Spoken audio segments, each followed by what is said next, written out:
And now, it's time for SPG, as in Super Backganern Secret Files.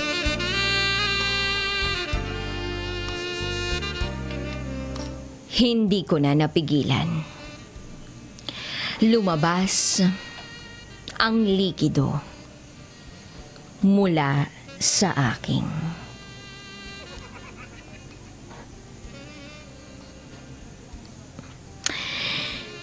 ayoko sanang i-share itong istorya ko.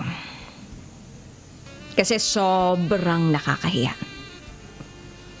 Pero okay lang. Hindi naman malalaman kung sino ako. Nangyari lang po ito nitong nakaraang araw lang. Eto na nga ang secret file ko.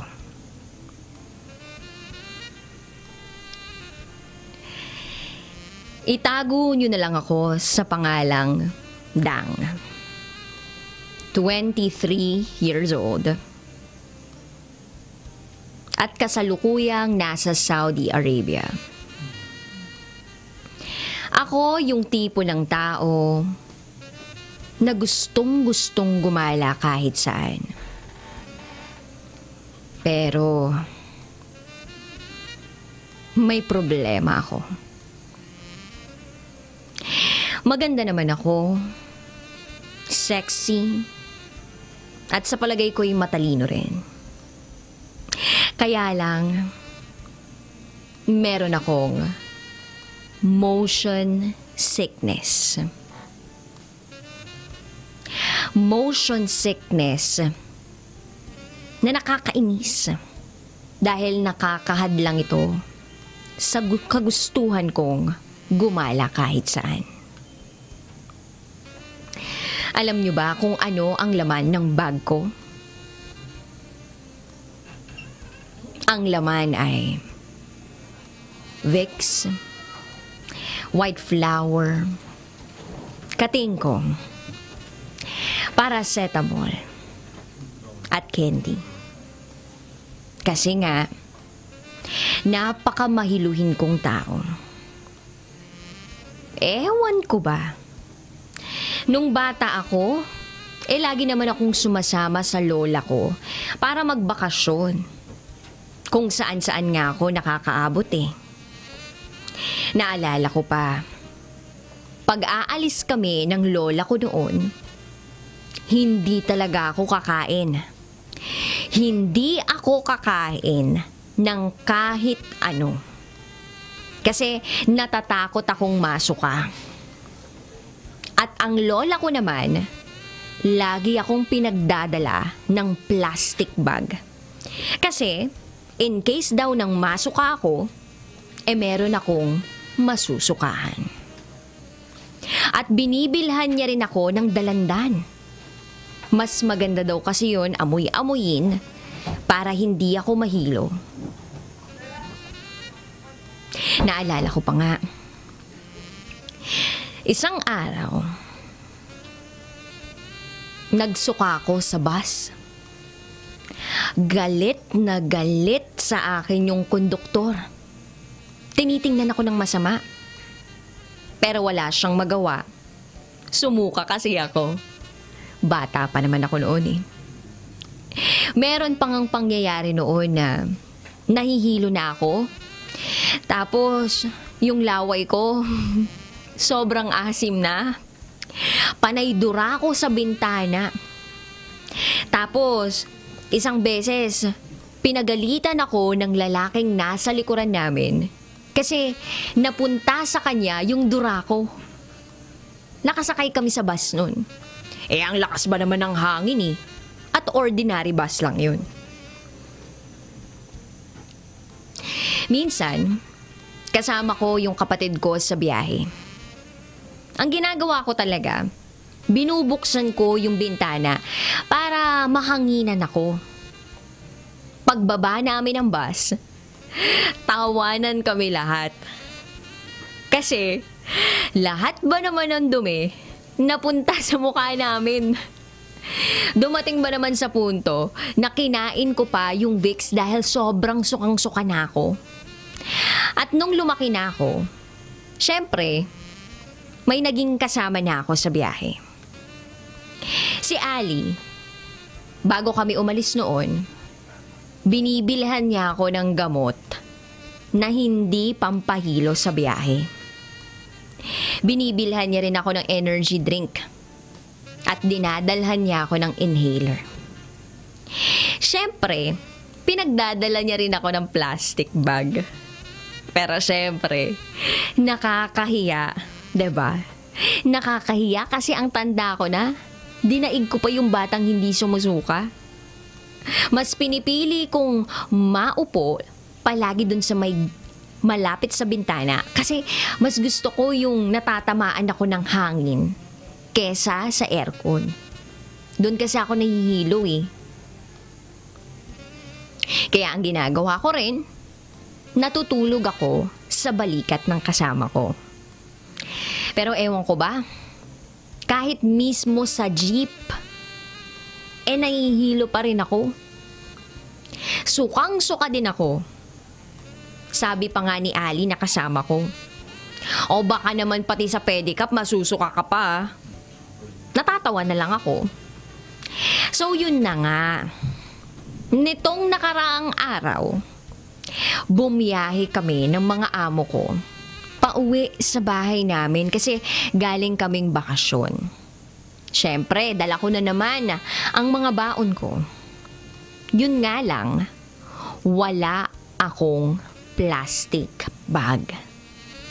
Kasi sabi ko napipigilan ko na naman yung suka ko. So, ayun na nga. Mga 9 na oras din yung ibabiyahe namin. Hindi pa nakakaisang oras, nakakaramdam na ako ng hilo. Kaya ang ginawa ko, natulog ako. Sinubukan kong matulog. Ang likot-likot nung alaga ko, panay galaw. Yung ulo ko, naaalog din. Napapasabi na lang ako sa sarili ko na, ano ba yan? Wisit na bata to. Alam nang nasusuka yung tao eh. So pinabayaan ko na lang ang alaga ko. Sinubukan kong ipikit yung mga mata ko para talaga makatulog ako. Kaya lang, medyo may lubak yung mga dinaraanan namin. Kaya ayun na naman, nahihilo na naman ako. Nararamdaman ko na may umaakit na sa sikmura ko para lumabas na sa bibig ko. Pero nag-focus ako na hindi gumalaw. Kasi kapag gumalaw ako, alam ko, may ilalabas na ako. At pagkatapos ng ilang segundo, ang alaga ko, naglikot na naman. Dinaganan ba naman ako hanggang sa naipit ang tiyan ko. At umaakit na talaga sa lalamunan ko yung maasim na laway.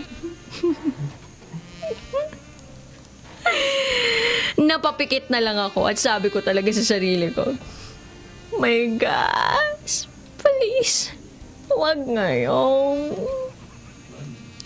Unti-unti na akong nanghihina. Tinakpan ko gamit ang kamay ko. Tinakpan ko ang bibig ko. Nilunok ko.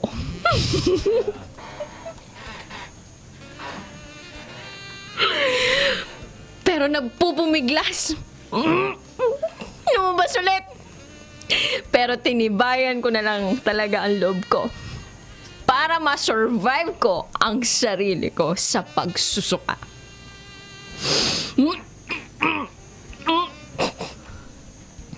Nakatatlong lunok ako.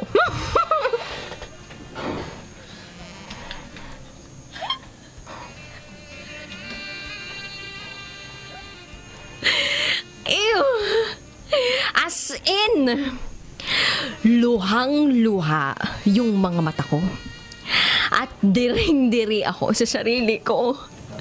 As in, first time talaga in my life. Hanggang sa napatingin sa akin ang alaga ko. Are you okay? Kahit nanggigigil si ako, nag-smile na lang ako. Sabi ko, yes. Pero sa isip-isip ko, lang yung bata, kakasalanan mo to. Sana isinuka ko na lang sa'yo. Inis na talaga ako sobra. Kaya naman sabi ko sa sarili ko, pagdating namin sa bahay, talagang ilalabas ko lahat nung nakakadiring dapat lumabas sa bibig ko. Ilalabas ko yung mga nilunok kong maasim-asim na suka. Pero hindi pa nakakaisang oras, nasusuka na naman ako. Kasi umaalog ang sasakyan. Putek! Sabi ko, mabuti na lang at may kaisa-isang candy na natitira sa bag ko. And I survive. Habang nasa biyahe, nagdarasal na talaga ako. Medyo nanghihina na ako. Sabi ko, please, sana malapit na kami. Sana masurvive ko. Sana malampasan ko ang pagsubok na to. At nung nakita ko na nga yung building ng apartment namin, nakahinga ako ng maluwag. At nasabi ko talaga, Alhamdulillah. At pagkababa namin, takbo agad ako sa CR. Mahilo-hilo pa ako. Napaupo pa nga ako dahil sa hilo, pero hindi ko na naisip yun. Sabi ko, kailangan kong makapunta agad sa banyo. At doon, niyakap ko ang inidoro. At syempre, hindi ko muna ginamit ang kanang kamay ko. Ginamit ko ang kanang kamay ko at ginamit ang hintuturo ko. Tinusok-tusok ko ang bunganga ko para maisuka ko at mawala na ang hilo ko. At yun na nga, kitang-kita ng dalawang mata ko ang sinuka ko. Kulay berde. Ew. At yun yung mga nilunok ko. Napaupo talaga ako sa banyo at sabay-sabing, patience is a virtue. Grabe talaga yung nangyari sa akin. Nakakadiri, hindi ba? Paano na lang kapag kasama ko si crush sa biyahe? Ano na lang ang gagawin ko? Oh my gosh, help me please.